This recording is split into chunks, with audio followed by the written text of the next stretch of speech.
एक ओंकार सतनाम करता पुरख निर्भव निर्वैर अकाल मूरत अजूनी सैभं गुर प्रसाद। अंग 147वां। श्लोक महला पहला। महला पहला मीन्स ये गुरु नानक देव जी की रचना है।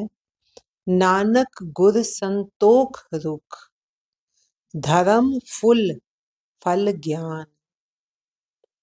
हे नानक, संतोष रूपी गुरु नामक वृक्ष को धर्म का फूल और ज्ञान के फल लगते हैं। संतोष रूपी गुरु नामक वृक्ष को अगर संतोष हम धारण कर लें तो उसमें फिर धर्म के फूल लगते हैं और ज्ञान के फल लगते हैं। धर्म क्या है? धर्म जो हमारा अपने प्रति, अपने सोसाइटी के प्रति, अपने परिवार के प्रति, अपनी जगह के एनवायरनमेंट के प्रति जो हमारे कर्तव्य हैं, जो हमारे धर्म हैं, फिर वो अपने आप ही बढ़ते चले जाते हैं अगर संतोष आ जाता है तो। अभी हम अपने धर्म से डगमगाते हैं, क्यों? क्योंकि अंदर संतोष नहीं है। जैसे जैसे हम धर्म में पक्के होंगे, अपने कर्तव्य में पूरे उतरेंगे, ज्ञान बढ़ता चला जाता है। तो क्या कह रहे हैं गुरु महाराज? हे नानक, संतोष रूपी गुरु नामक वृक्ष को धर्म के फूल और ज्ञान के फल लगते हैं। रस रसिया हरिया सदा पक्के कर्म ध्यान। प्रेम जल से सींचा हुआ यह वृक्ष सदैव हरा रहता है। क्योंकि संतोष है तो प्रेम भी आएगा, प्रेम बढ़ेगा, गुण बढ़ेंगे। हम अपने धर्म में पक्के होंगे, अपने कर्तव्य में पक्के हो जाएंगे। प्रेम जल से सींचा हुआ यह वृक्ष सदैव हरा रहता है, क्योंकि उसमें प्रेम से हम जो भी काम कर रहे हैं वो प्रेम से कर रहे हैं। वृक्ष को सींचा जाता है ना पानी से, तो जो ये वृक्ष है इसको प्रेम जल द्वारा सींचा जाता है फिर। और प्रभु चरणों में ध्यान लगाने से इसका ज्ञान रूपी फल पकता है और रसदायक होता है। जैसे जैसे हम इस राह पर आगे चलेंगे, उस पेड़ की छाया में रहेंगे जो संतोष रूपी है। प्रभु चरणों में हमारा ध्यान लगेगा, जैसे जैसे गुण बसते चले जाएंगे, प्रभु का नाम पक्का होता चले जाएगा, हम गुणों को बसाने लग जाएंगे, अवगुणों का छोड़ते चले जाएंगे। प्रभु चरणों में ध्यान लगाने से इसका ज्ञान रूपी फल पकता है। जैसे जैसे प्रभु मन में बसेगा, प्रभु चरणों में ध्यान लगेगा, ज्ञान ज्ञान और बढ़ता चला जाएगा। ये ज्ञान रूपी फल पकता चला जाता है।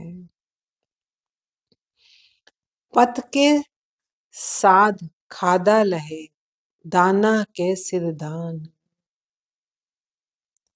जिसे फिर सम्मान पूर्वक व्यक्ति आनंदित होकर खाता रहता है। प्रभु का नाम मन में बस गया, प्रभु चरणों में ध्यान है, संतोष है, प्रेम से उसको सींचा जा रहा है, ज्ञान बढ़ता चला जा रहा है, प्रभु से हमारी प्रीत बढ़ती चली जा रही है, ध्यान उधर, चेतना उधर ही लगी हुई है। तो इससे फिर व्यक्ति सम्मान पूर्वक, सम्मान बढ़ता चला जाएगा, सम्मान पूर्वक व्यक्ति आनंदित होकर उसे खाता रहता है, उस ज्ञान रूपी फल को खाता रहता है, ज्ञान और बढ़ता चला जाएगा, क्योंकि उसके लिए यही श्रेष्ठ दान है जो प्रभु ने उसे दिया है। महला पहला। सोयने का बिरख पत पर वाला, फूल जवेहर लाल। परमात्मा मानो सोने का वृक्ष है, श्रेष्ठ वचन उसके पत्ते हैं, और नाम रूपी जवाहर और लाल उसके फूल हैं। तित फल रतन लग है मुख भाखित, हृदय हृदय निहाल। उसके ऊपर उसमें गुरु द्वारा उच्चारित श्रेष्ठ वचन रूपी फल लगते हैं। तित फल रतन लग है मुख भाखित। जो गुरु के द्वारा उच्चारित श्रेष्ठ वचन है, उपदेश है, उन वचनों रूपी उसमें फल लगते हैं। प्रभु अपने मन में सदैव खिला हुआ प्रसन्न रहता है। फिर हृदय हृदय निहाल, प्रभु को मन में बसा लिया। अब मन में सदैव प्रभु का नाम, प्रभु से प्रेम, वो खिला हुआ प्रसन्न बना रहता है व्यक्ति। फिर उससे नानक करम होवे मुख मस्तक, लिखिया होवे लेख। 68 तीरथ गुर की चरणी, पूजे सदा विसेख। हे नानक, जिस व्यक्ति पर प्रभु की कृपा हो और उसके मस्तक पर लेख लिखे हुए हों, वह 68 तीर्थों के तुल्य गुरु के चरणों की सदैव पूजा करता रहता है। दोबारा से समझते हैं। जिस व्यक्ति पर प्रभु की कृपा हो, प्रभु की कृपा कैसे होगी? ये भी यदि हमारे लेख वैसे लिखे हुए हैं, हमारे पूर्व जन्मों के संस्कार जो हम लेकर आए हैं वो ऐसे हैं कि हम प्रभु से ऑलरेडी जुड़े हुए थे, अब और आगे बढ़ रहे हैं, तो प्रभु की कृपा आपे आप हो जाती है। क्यों? हमारे लेखों में लिखा गया। दूसरा कि अगर हम इस जन्म में आए हैं और अब हमें समझ आ गया है, सबसे विकसित दिमाग वाले हैं इस योनि में, हम अपना अच्छा बुरा सही गलत रास्ता चुन सकते हैं। तो जो सही राह पकड़ लेता है, फिर वो आगे उस पर भी प्रभु की कृपा होती है। तो क्या कह रहे हैं गुरु महाराज? जिस व्यक्ति पर प्रभु की कृपा हो और उसके मस्तक पर लेख लिखे हुए हों, तो वह 68 तीर्थों के तुल्य गुरु के चरणों की सदैव पूजा करता रहता है। अगर गुरु पूर्ण गुरु है और ऐसा गुरु मिल जाए, फिर ऐसे गुरु से क्या फायदा है? ऐसा गुरु के चरणों में बैठना, उसकी सेवा करना, वो ऐसे है 68 तीर्थों का हमने स्नान कर लिया हो। कैसे? क्योंकि हम तीर्थ स्नान किस लिए करते हैं? ताकि हम अपने पाप उतार सकें। इसीलिए जाते हैं ना कि गंगा में कोई स्नान करने जा रहे हैं कि वहां पाप उतर जाते हैं। लेकिन सच्चा गुरु, पूर्ण गुरु हमें मिल जाए तो वो वास्तविक तीर्थ स्थान बन जाता है, उसके चरण। क्यों? क्योंकि गुरु हमारे मन को पवित्र करता है। आजकल जो हम तीर्थ करते हैं, हमारा मन वैसे का वैसे है, तन हम एक बार और धोकर आ जाते हैं। मन पर हम एक और अहंकार की मैल चढ़ा लेते हैं, एक और परत चढ़ा लेते हैं कि मैं इतनी बार होकर आया हूँ। अब मैं पहले 20 बार गया था, अब मैं 21वीं बार होकर आया हूँ। अहंकार की एक लेयर और चढ़ गई। जो काम हम करने गए थे, पाप उतारने गए थे, किसी अवगुण का त्याग करने गए थे, वो तो हुआ ही। लेकिन सच्चे गुरु के चरण, फिर वो ऐसा तीर्थ है जिससे हमारा मन शुद्ध होता है। मन के पाप, मन के अवगुण वास्तव में उतरने लगते हैं। तो हे नानक, जिस व्यक्ति पर प्रभु की कृपा हो, उसके मस्तक पर लेख लिखे हुए हैं, तो वह 68 तीर्थों के तुल्य गुरु के चरणों की सदैव पूजा करता रहता है। हंस हेत लोभ कोप चारे नदियां अग। निर्भयता मोह हेत मतलब मोह होना, लोभ और क्रोध ये चारों आग की नदियां हैं।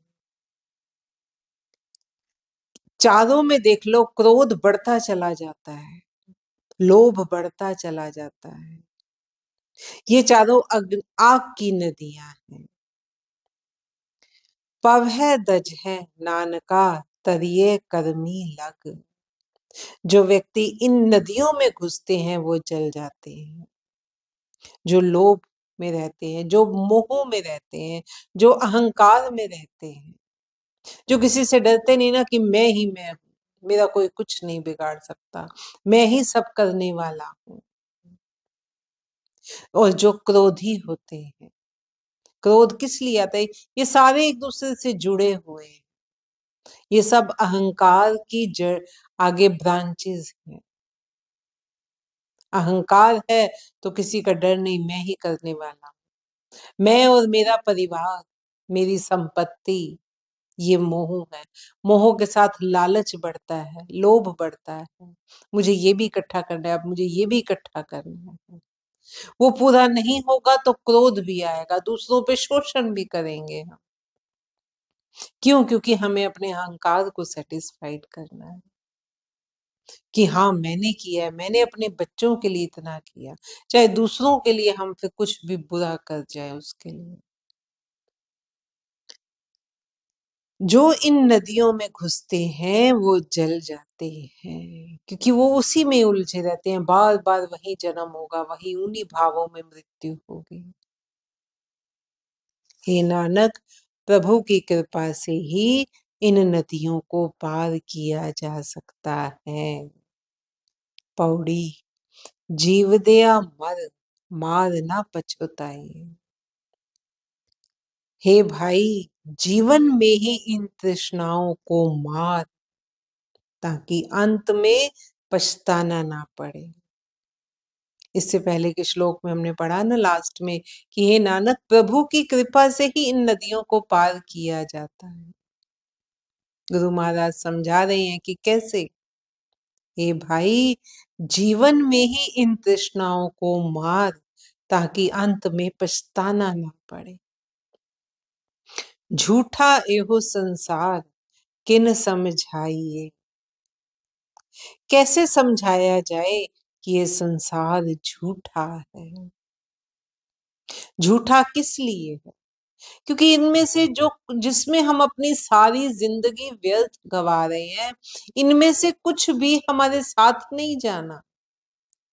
ये हमें प्रमोशन नहीं दिलाने वाले, ये हमें प्रभु की ओर आगे अग्रसर नहीं करने वाले, हमारी गति नहीं करने वाले, ये हमारी अवगति करने वाले, हमें मोक्ष की ओर नहीं लेके जाएंगे, ये हमें और संसार की ओर लेकर आएंगे, और बंधनों में जंजीरों में जकड़ने वाले हैं। कैसे समझाया जाए कि ये संसार झूठा है, इनमें से कुछ भी साथ नहीं जाना। जाना क्या है हमारे साथ? जो हमारे भाव हैं, जो हमारे अंदर चल रहा है, जो हम अच्छा या बुरा कर्म कर रहे हैं, वो जो बैलेंस शीट तैयार होगी, उस जो संस्कारों में हम रह रहे हैं, उन्हीं संस्कारों में, जिन संस्कारों में मौत होगी, जिन भावों में मौत होगी, वो हमारे साथ जाएंगे। ये संसार झूठा है।